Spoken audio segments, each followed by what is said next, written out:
Friends, మనం పూజ సామాన్లు ప్రతిరోజు మనం నిత్యం వాడే పూజ సామాగ్రి ఏ విధంగా క్లీన్ చేసుకోవాలనేది నెక్స్ట్ వీడియోలో నేను ఫుల్ వీడియో చేసి పెడతాను.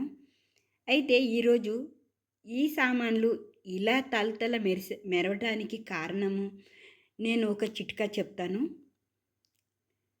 అది ఏంటంటే, ఒక పాత్రలో నీరు తీసుకొని ఒక స్పూను సర్ప వేసి, కొంచెం చింతపండు, ఒక నిమ్మకాయంత చింతపండు, ఒక స్పూను సోడా,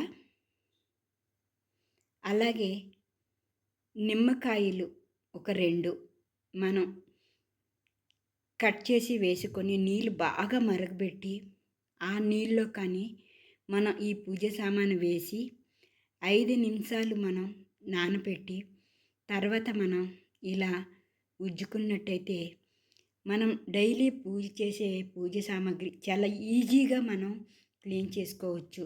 చక్కగా ఇలా మెరుస్తూ ఉంటాయి.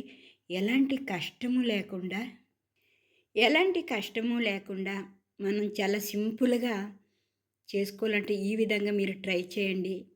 అలాగే మనం ఫుల్ వీడియో చేసిన తర్వాత మళ్ళీ ఒకసారి చెప్తాను. చేసి చూపిస్తాను. మీరొకసారైతే చేయండి. చాలా చక్కగా మీరే చూస్తున్నారు కదా! చాలా చక్కగా క్లీన్ అవుతాయన్నమాట.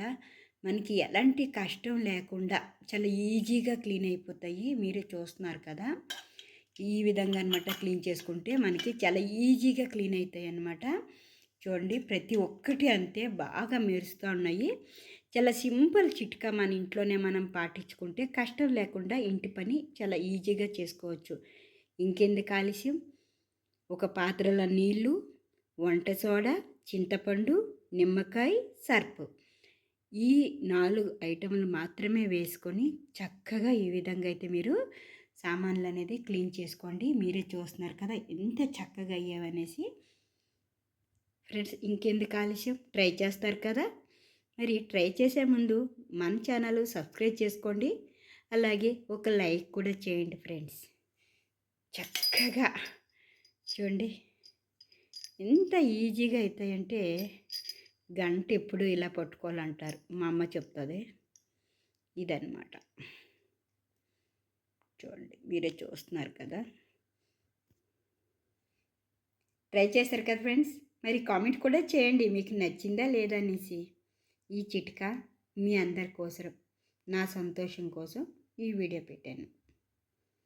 Please like.